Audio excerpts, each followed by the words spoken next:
setting of the entire system, the regulation, the institution, and after that, the ethic and culture that we build within the system. Yeah. I think this is very fundamental. The bad thing that we have is it seems like in Indonesia we have a problem of understanding the system and how the system works. First of all, we already democratized our constitution and the entire law after the constitution, meaning that we don't put any more power and absolute power among the institution. We democratize and we control each other. That's what we call as the check and balances system. Before, in the non-democratic era, we call it this the executive heavy system, where the system name is concentration of power upon the president. But now we democratize everything, and for us there is no more institution that as the super body institution. But then in 2005, we found, 2002, we found a new institution called KPK. We made KPK to help our system migrate from a non-democratic culture to a democratic culture. But then what happened is KPK failed to understand their mission and use their mission is only to execute, what they see as, corruption conduct within the system, and by using the big power that they have, especially in taping everyone and the public officer. That's why we saw a massive action of KPK, and it is only based on the tapping activities, while they listen to the conversation of everybody who do the project, who plan the project, and who in the end execute the project. Take the latest case of the AEKTP. According to the audit of the Indonesian Supreme Auditor, BPK, and also the Government Internal Auditor, BPKP, it's perfect. Everything has been done perfectly, and including BPK said there is no government money or public money going out of the system or corrupted, But then KPK used another sources, the testimony of a former member of the parliament who is also former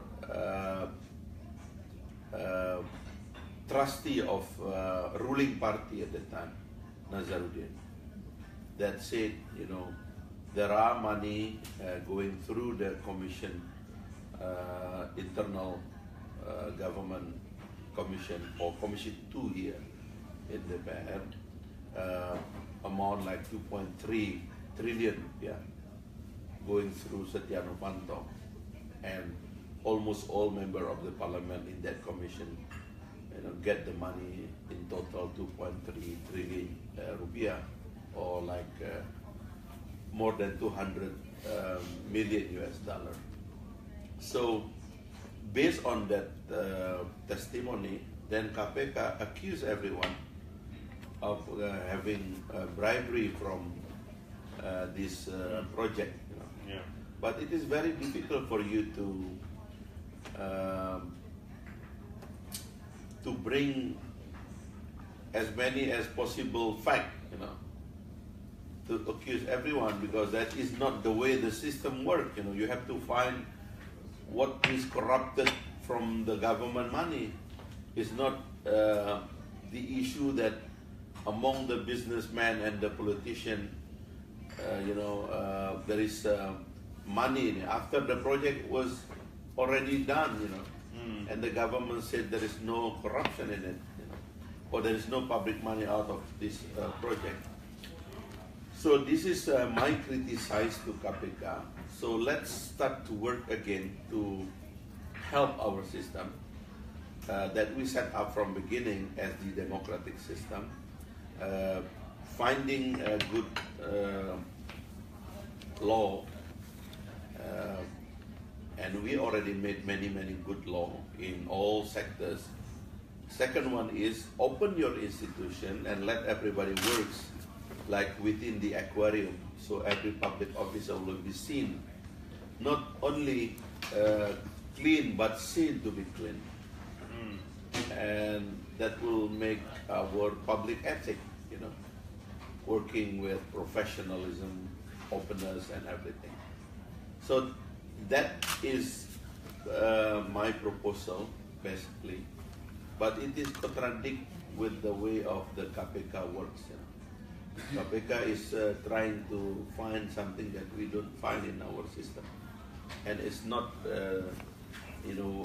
made by the auditor, but by taping of the individual, of the public officer. Right. So are you saying that all that money that can't be accounted for didn't get divided up among all those people as was alleged? Because there is no fact. So you will not find that money using this methodology. Yeah. You can find that, but you get the news. That's why I said law is not journalism. Journalism is journalism, but law enforcement is law enforcement. You have to go through the fact, the evidence, not somebody said that. No, it's not the law. The law, you have to real and concrete evidence in your hand. And who was alleged from your party to have received money as part of this project? Because this is in the previous period. The project was in 2010, so meaning that in previous period, because the previous period was 2009, 2014, and the chairman of my party, his name is Jazuli, and he accused of having, if I'm not mistaken,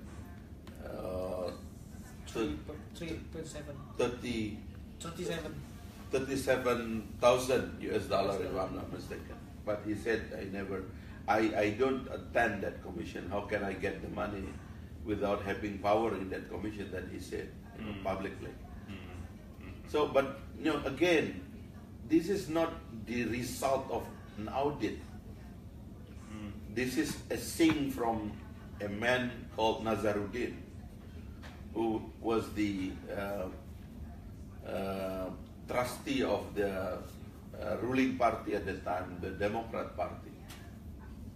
Right. So it's very difficult for you to to get the evidence, And I'm afraid because this man is managed to become the justice collaborator of KPK, while he himself having 162 cases, but only 6 of the cases bring into justice by the KPK, and only 2 of the cases bring him into the court and guilty, but 4 only go through his staff, office boy, driver, employee, and something like that. So it seems like, for me, it's like fiction, just like a Hollywood movie. You know that is fiction, but you like it because there is so many sensation, because this is about big officer, from the local government to a minister, member of the parliament. It's good show, everyone like to see it. But what we can get, out of that, nothing. Right. You don't bring back the government money, and corruption is not, working that way. But you're talking very specifically here about the KTP kind of case, right? Yeah.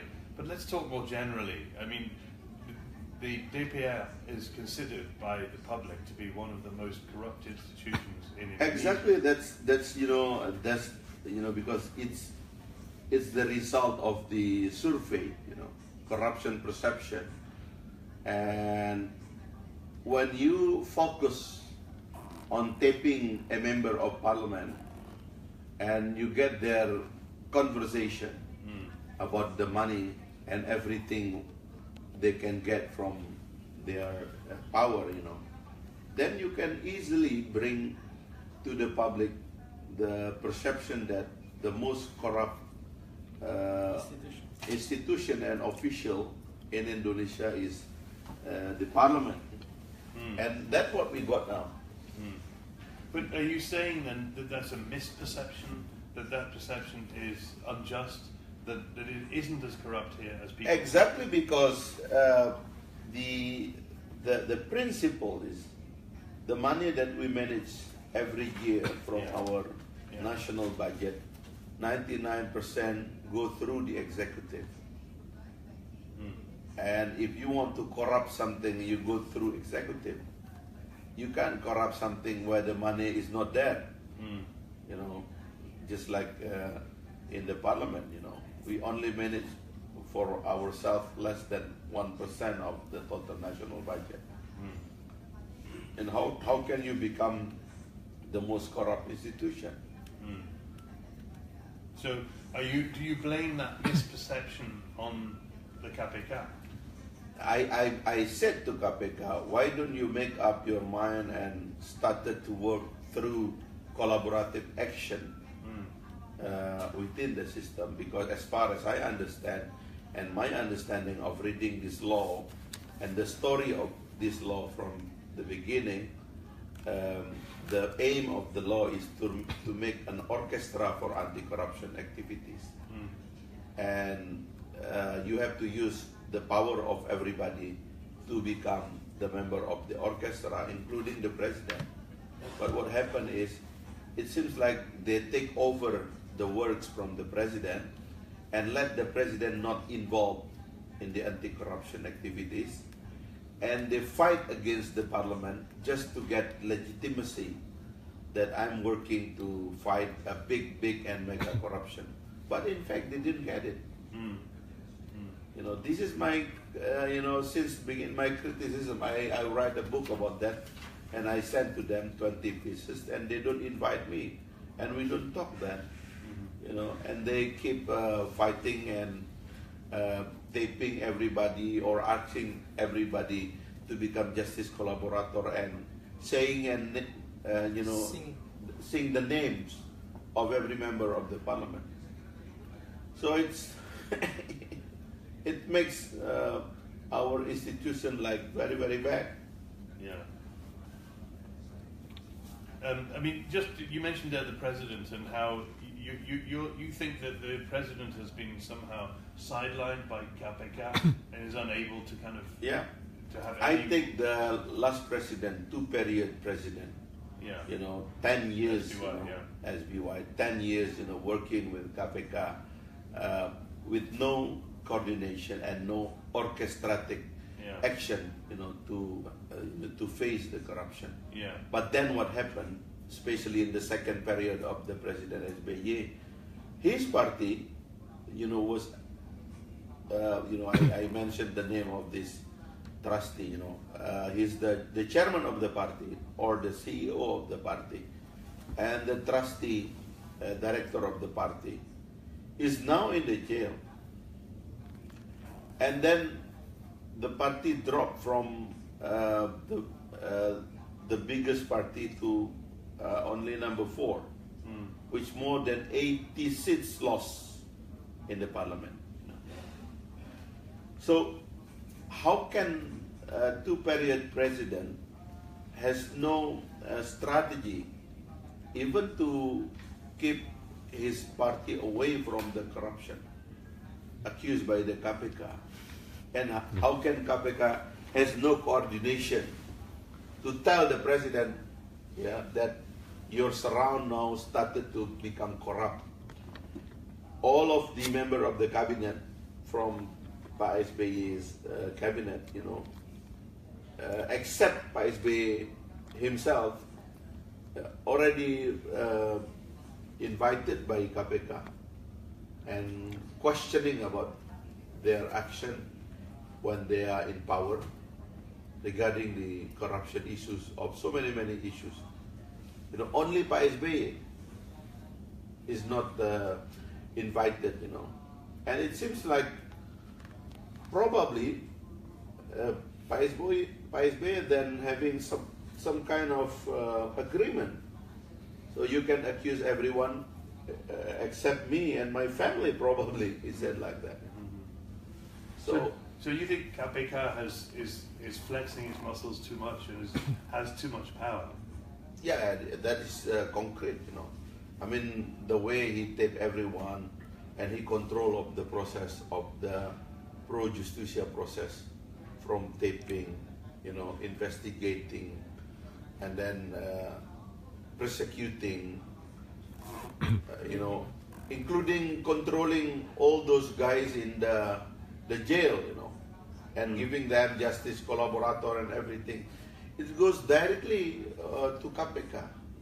KPK also is not really happy with the audit, and then he go after the auditors, you know, to accuse them also that they are also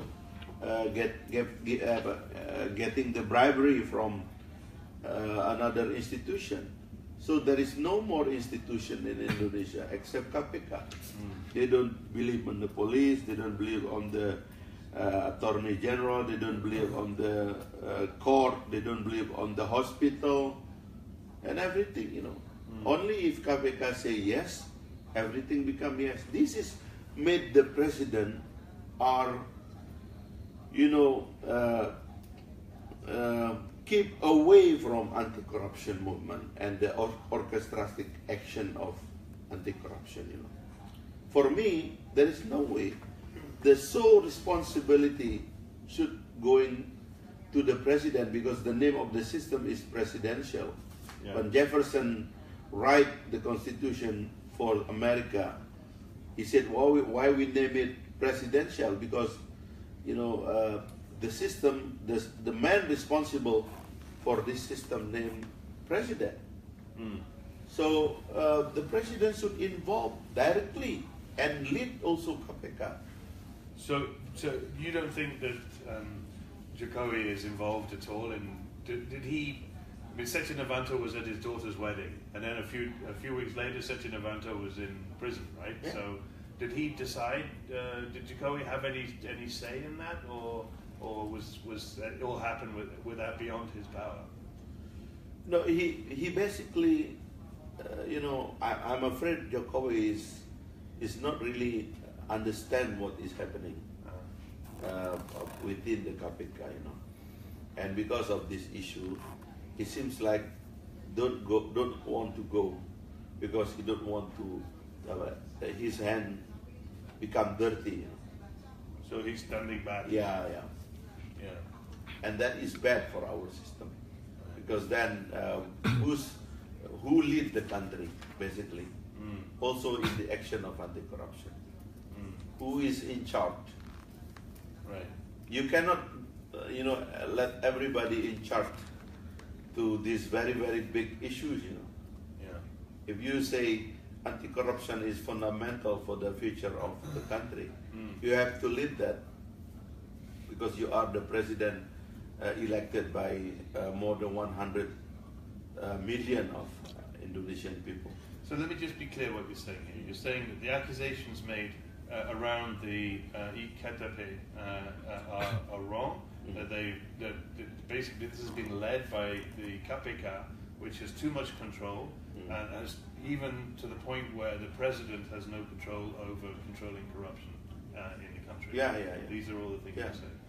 And you don't think then, for instance, I mean, why doesn't Jokowi, I mean, given that Setya Novanto is chairman of, or was chairman of the second largest party and a party which is part of his coalition, why do you think Jokowi doesn't step in to try and kind of say, wait a minute, this isn't right or whatever?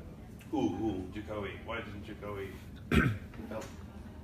If I'm the leader of the coalition, I will bring all this, the members of the coalition and asking about this issue. Jokowi has he's none. He's doing nothing for managing the issues. Right. So I think he don't want to involve, and he perceived, especially the millennial, by sending a message that he don't want to be involved in this issue. It's a right deed, It's a right action. It's not good action. The president cannot, keep his hand away from this very crucial issue. But the public welcome the fact that Setya Novanto has been arrested because everybody thinks that he is very corrupt. Yeah, I think all the members of the parliament, if accused by the KPK now, the public will be happy. Not only Novanto. Imagine, the man like Irman Guzman, for example. He's a rich man. I know him from 1995, during my university times. How can he just get like $10,000 US or less? I think because of the rate now is quite high, like $7,000 US only. How can he? Rich man like him just getting very small amount of money in the middle of the night, but the people, it seems like happy with this corruption issue. It seems like just like Hollywood movie. Everyone is like to see that there are public officer accused of having corruption and bribery. But it is true, isn't it, that, I mean, just to move away from the Setya Novanto and the KTP case, I mean, but, to become a member of parliament costs quite a lot of money, right? That is what I said to the Ministry of Finance at the beginning, like 5 times I interrupt the meeting and I said, if you want to see Indonesia free of corruption, you have to start by managing the political funding, political financing, It's impossible to get this country clean of corruption if those public officers go to get their vote and sit, by spending their individual money, because individual money means that you get the money from informal sources. Sometimes you get funding from your donor, and this donor probably having deep interest to your power. And they will surround you during your power. So you have to start to manage it. There is only 2 ways for me to fund political activities. By government, 100% using the public money from the public sources, or you mean the national budget, or like in America, you invite private entity to fund your political party and your political activities, but you open for the audit, Right. You make it clear, But now in Indonesia, it's not clear. When the election time coming, you spend everything that you have, your land, your car, including your house sometimes. And then after you get lost, you don't get your seat, and you are not happy. But after you get seat, and then your neighbor said, oh he can bring back his money because of he get the seat and win the election. What does it mean? You mean that the public really want you to get extra money just to fill what you are already spent during your election time? And it's started of the corruption issues. This is what I try, but it seems for me, it's Indonesian leader is failed to understand big issues, They don't really understand big picture of the issue, on how you start and how you end it, And that's my criticize. to all the government, but probably they don't understand me. Right. So, I mean, what, are you pushing for some kind of legislation that would change political financing? I basically want to concentrate on following the presidential system, especially the American system, on how you set up your legislative chambers, and get all the chambers have power to oversight the government.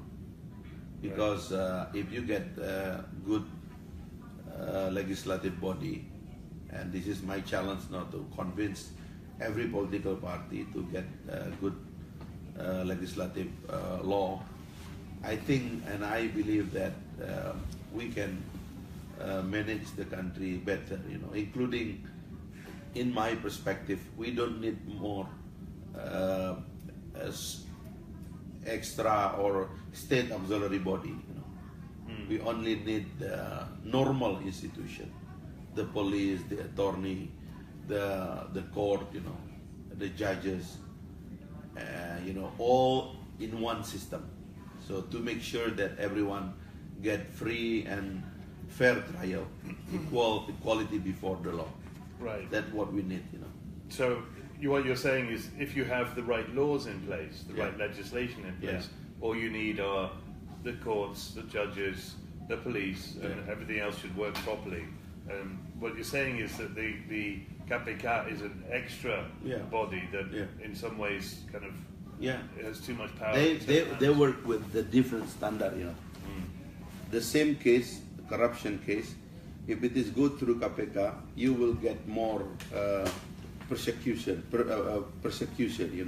If you go through the police will give you normal, because it's based on different law, So for me, this is a kind of the betrayal of the principle of equality before the law. So the government should have, or the state should have only one say, to the law. It's same versus same institution and the same decision. Right. But if not, you will hide from KPK. You can go to the police. But you can't tell me that the police aren't corrupt or the judiciary isn't corrupt. I mean, but it's everything is on the way.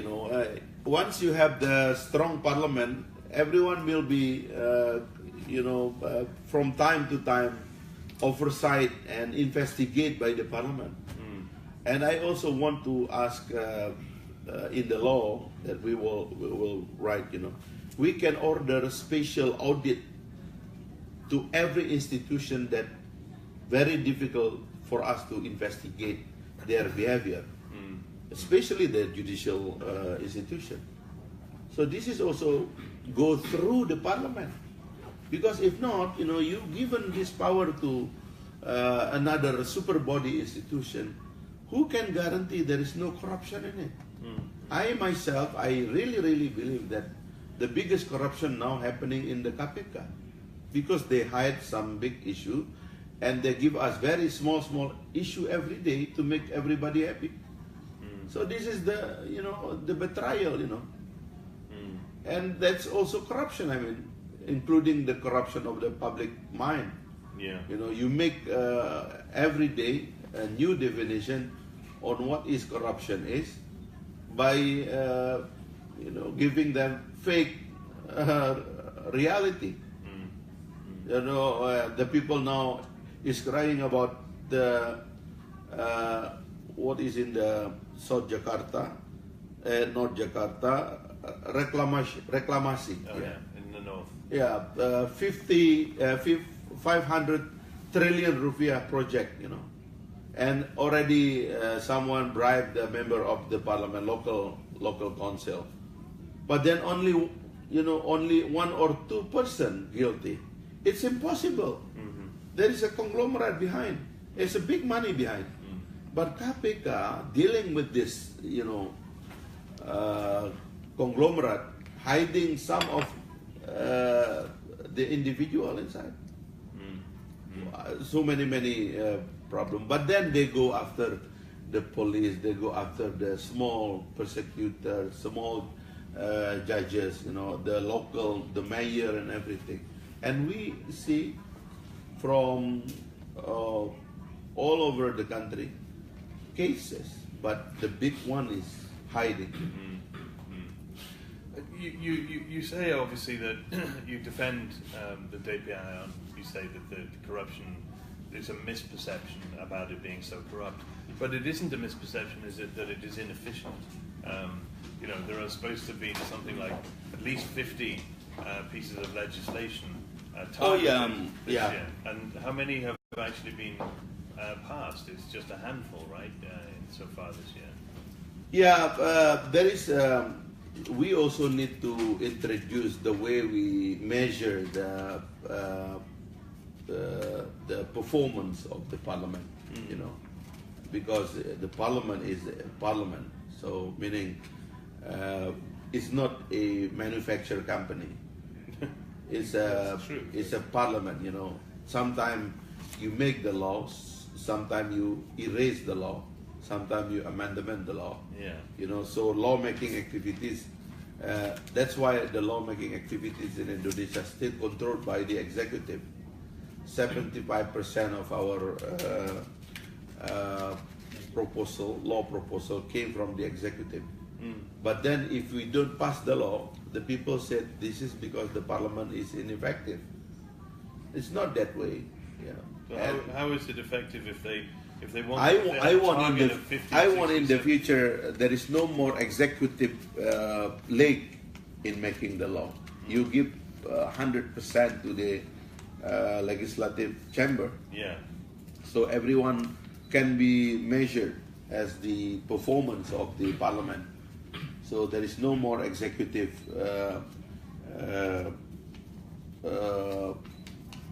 part in discussion or managing the bill here. You know? Yeah. It's only go through a member of the political party and the parliament. You know, so you can measure them, but now it's very difficult. Yeah. Because in many cases, it is the government who are not in one word of discussion about law, including the criminal code. Right. I think how many years now? The new law that we passed a few weeks ago is the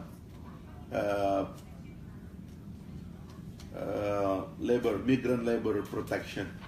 It's 9 times, delayed. But this is only because the executive, they fight each other. There's so many branches of the executive coming here, and we as a member of the parliament only coming from 10 political parties, but we can unite. But those member of the executive, the cabinet, they fight each other. So your part of your argument is that it isn't that the DPR is inefficient at passing legislation; it's the executive that is holding it up. Yeah. Okay. Then it's happened in Indonesia. Yeah. Okay. So DPR is not corrupt as perceived, and it is not as inefficient as perceived. Yeah. You think that people have it wrong, right? Yeah. Right. Because it's, for me, elected official is different with those who selected by the government. Yeah. Elected official is the voice of the people. It's the voters' right to decide. So you cannot easily blame them. Yeah. On the other hand, sometimes there's a lot of nepotism, isn't there? There's kind of somebody whose son takes over. Oh yeah, that is in the old time, but now we are very serious now in managing the recruitment and everything. But in the future, this is also what we want. We want an independent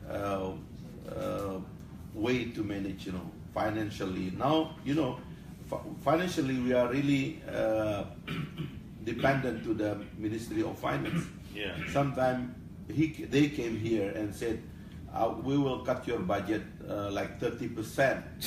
How can the government that you will control and coming here cutting our budget? Who said that? Sometime, and not the current finance minister. Yeah, the current finance minister. Yeah.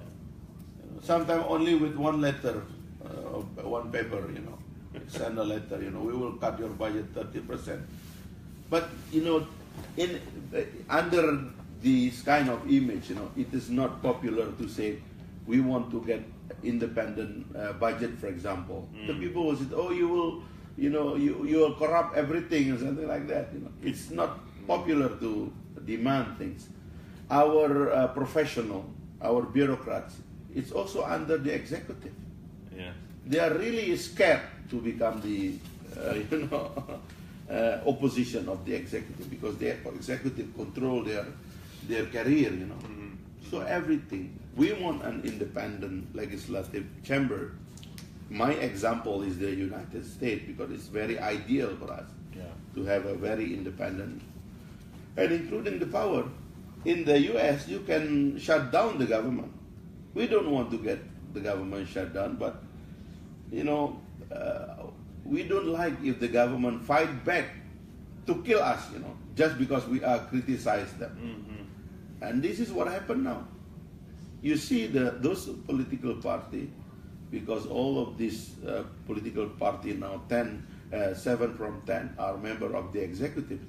Sometimes they push the member of the political party not to say things because we are a member of the coalition. It's wrong. In the presidential system, there is no coalition between the parliament and the government, the executive. Our coalition is with the people. The president elected directly by the people, and also the legislative, the parliamentarian also elected directly by executive. So our coalition goes to the government, the peoples, not between the executive and the legislative, just like in the parliamentarian system. So this is, they take it wrong, but there's no one started to make a correction of this understanding. If the current speaker remains in legal trouble and gets convicted, would you be the right person to step in as the next speaker?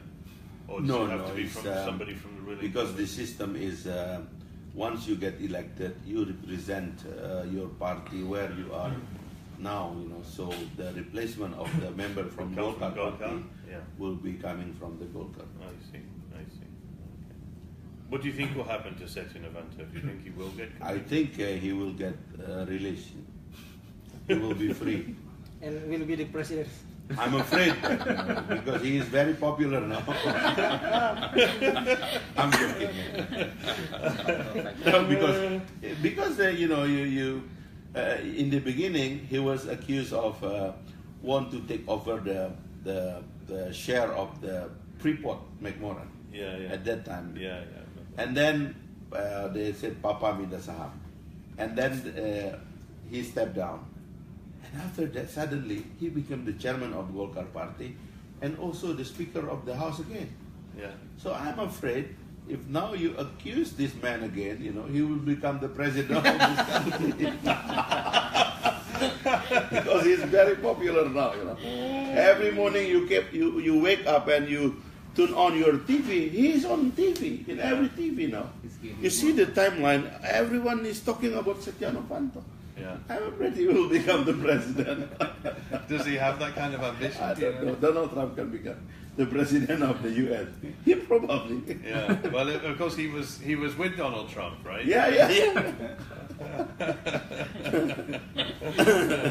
All right. Okay. Well, we'll come back in maybe 2 years and we'll see. Off the record, who do you think will be the next president? Do you think Jokowi has a good chance of winning again?